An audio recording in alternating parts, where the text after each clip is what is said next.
relação ao primeiro exercício que consta na lista, temos que o tipo de titulares de uma conta podem ser, em termos de género, podem ser homens, e portanto vamos designar por H o acontecimento, primeiro titular é homem. E vamos designar por complementar de H o acontecimento, primeiro titular é mulher. E usamos esta notação para evidenciar o caráter complementar de ambos. Em relação ao estado civil, vamos ter indivíduos que são casados ou unidos de facto, e portanto vamos designar por si o acontecimento indivíduo casado ou em união de facto. Vamos designar por S o acontecimento indivíduo solteiro. D, indivíduo divorciado. E V, indivíduo viúvo. Portanto, isto é em relação aos acontecimentos relevantes. Em relação aos dados que nos indica o enunciado, nós sabemos que 70% dos primeiros titulares são homens. Portanto, significa que a probabilidade de ocorrer H é 0,7 e, portanto, a probabilidade do primeiro titular ser mulher, que é o complementar de ser homem, é 0,30. Sabemos ainda algo sobre as probabilidades condicionadas. Por exemplo, dos homens, 50% são casados ou unidos de facto, isto é, a probabilidade do acontecimento C, dado H, é 0,5. 30% são solteiros, portanto, continuam a ser probabilidades condicionadas. Isto é, a probabilidade de ser solteiro, dado que é homem, é 0,3. 15% são divorciados. E os restantes são viúvos. Ora, quanto é que são os restantes? Nós sabemos que as probabilidades condicionadas obedecem aos axiomas de probabilidade, portanto, a soma das probabilidades tem que dar 1. Isto é, a probabilidade de ser viúvo, dado que é homem, tem que ser 1 menos 0,5, menos 0,3, menos 0,15. Portanto, dá 0,05. Isto em relação às probabilidades condicionadas, quando os primeiros titulares são homens. Quando os primeiros titulares são mulheres, os dados que nos apresentam o enunciado são os seguintes. 20% são casadas ou em união de facto, 40% são solteiras, 25% são divorciadas e as restantes são viúvas. Isto é, 0,2, 0,4 dá 0,6, 0,85, 1 menos isso dá a probabilidade condicionada de uma mulher, primeira titular, ser viúva. Em relação à primeira linha, pede-se a probabilidade do primeiro titular de uma dessas contas ser solteiro. Portanto, quer calcular a probabilidade associada ao acontecimento S. Ora, o indivíduo pode ser solteiro sendo ele do sexo feminino ou sendo ele do sexo masculino. Isto é, utilizo o teorema das probabilidades totais e vou condicionar no género. Isto é a probabilidade de, dado que é homem, ser solteiro vezes a probabilidade de ser homem, mais a probabilidade de, sendo mulher, ser solteiro, probabilidade de ser solteiro. E recordo que isto é o teorema das probabilidades totais. Ora, isto são precisamente os dados que nós temos, portanto, 0,3 é a probabilidade condicionada, vezes a probabilidade de ser homem, que é 0,7, mais a probabilidade de a primeira titular ser solteira, 0,4, vezes a probabilidade da primeira titular ser mulher. E aqui temos a maneira de calcular um acontecimento à custa das probabilidades condicionadas. Recordo, mais uma vez, que isto é o teorema das probabilidades totais que a única partição relevante para este acontecimento é em termos do género do primeiro titular. Em relação à linha B, queremos calcular a probabilidade de ser homem o primeiro titular de uma conta que se sabe ser de um solteiro ou divorciado. Isto é, eu quero calcular a probabilidade de ser homem, sabendo que o indivíduo em questão ou é solteiro ou é divorciado. Ora, recorde-se que esta probabilidade, de certa forma, tem um condicionamento contrário ao que é dado nos dados. Isto é, estamos em situação de aplicar a fórmula de Bayes. A fórmula de Bayes diz-me que a probabilidade condicionada de homem, sabendo que é solteiro ou viúvo, é igual à probabilidade de ser solteiro ou viúvo, sabendo que é homem, probabilidade de ser homem, sobre a probabilidade de ser solteiro ou divorciado. Bom, temos a probabilidade condicionada, obedece aos axiomas de probabilidade, em particular, também obedece às operações de uniões, isto é, a probabilidade da união, seja ela condicionada ou não, vai ser a soma das probabilidades de cada um dos eventos, menos a probabilidade da interseção.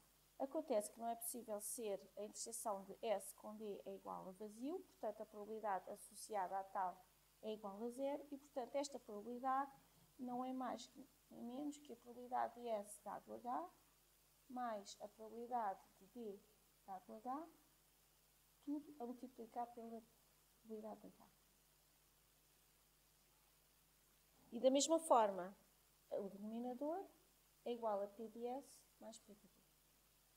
Bom, o P de S já temos, foi determinado na linha anterior. O que nós não temos é a probabilidade de ser divorciado, mas a maneira de calcular essa probabilidade é idêntica ao que fizemos na linha anterior, exceto que em vez de estarmos interessados no acontecimento S, vamos estar interessados no acontecimento D.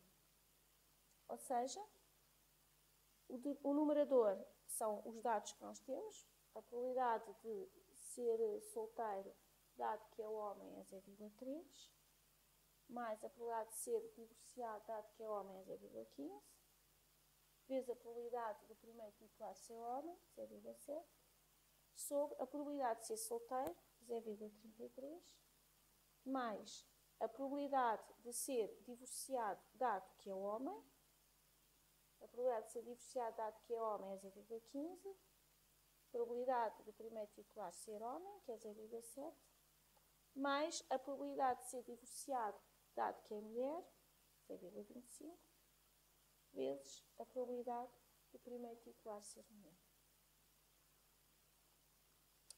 Portanto, esta forma que temos aqui, estes números, resultam do facto de a probabilidade de ser divorciado pode ser calculada recorrendo ao teorema das probabilidades totais e, portanto, resulta desta forma. Bom, em relação ao segundo exercício, o segundo exercício continua a ter probabilidades condicionadas, mas tem também uniões. E consta do seguinte. Portanto, nós vamos ter os seguintes acontecimentos. Eu vou designar por DL o acontecimento indivíduo exposto à dose letal.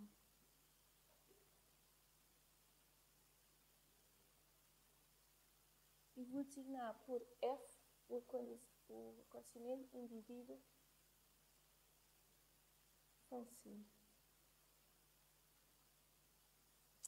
Ora, os dados que nós temos no enunciado são os seguintes.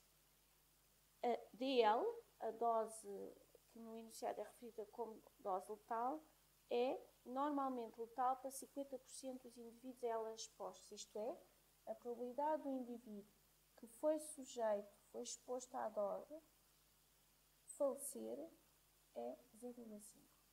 Portanto, aqui está um exemplo de um dado que é uma probabilidade condicionada, embora não seja escrito da maneira a que nós estamos mais habituados. Sabemos também que houve um acidente nesta central nuclear e 40% dos seus trabalhadores faleceram. Portanto, a probabilidade do acontecimento F é 0,4. 30% dos trabalhadores foram expostos à dose de L e faleceram. Portanto, não é nenhuma probabilidade condicionada. O que eu sei é que a probabilidade de ser exposto à dose de L e falecer é 0,30. E 68% foram expostos à dose de L ou faleceram. Isto é, o que está em questão é ser uma união, e isto ocorreu em 68% dos casos.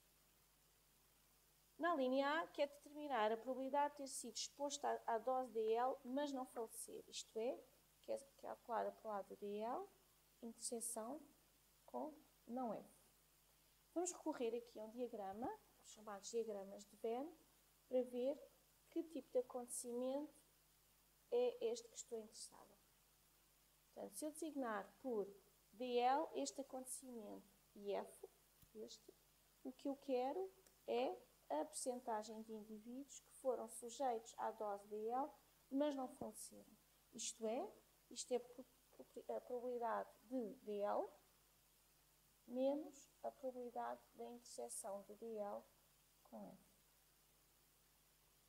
Bom, a probabilidade de DL com F, interseção com F, nós temos, é 0,30, mas não temos a probabilidade de o indivíduo ser exposto à dose DL.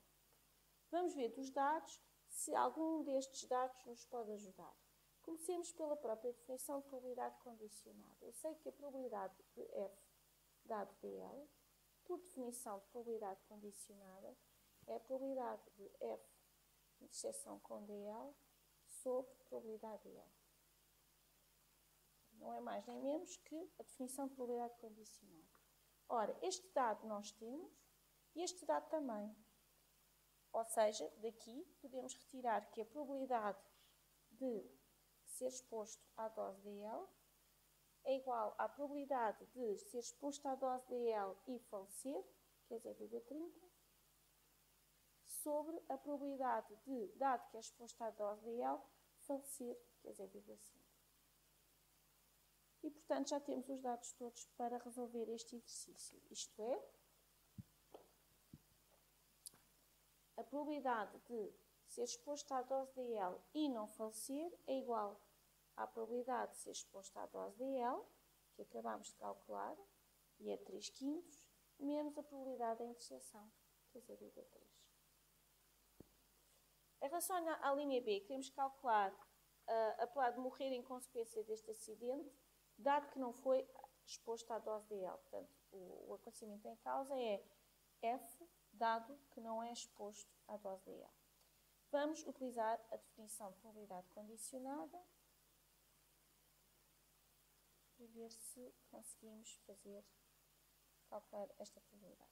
Ora, o que é que nós sabemos daqui? A probabilidade de não ter sido exposto à dose de L, em face do que calculámos na linha anterior, e que está aqui o resultado, na linha anterior nós vimos que a probabilidade de ter sido exposto à dose de L é 3/5, portanto, esta probabilidade é 2/5.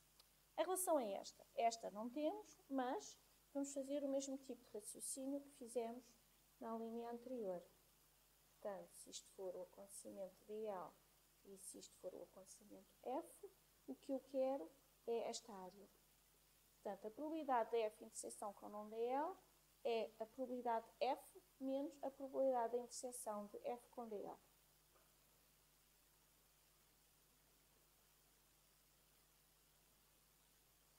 E no denominador tenho 1 menos a probabilidade de L. E neste momento tenho os dados todos, uma vez que a probabilidade de falecer, nós sabemos, é dada por 0,4. A probabilidade de falecer e ser exposto à dose de L é 0,3. E 1 menos a probabilidade de ter sido ser exposto à dose de L é 2/5.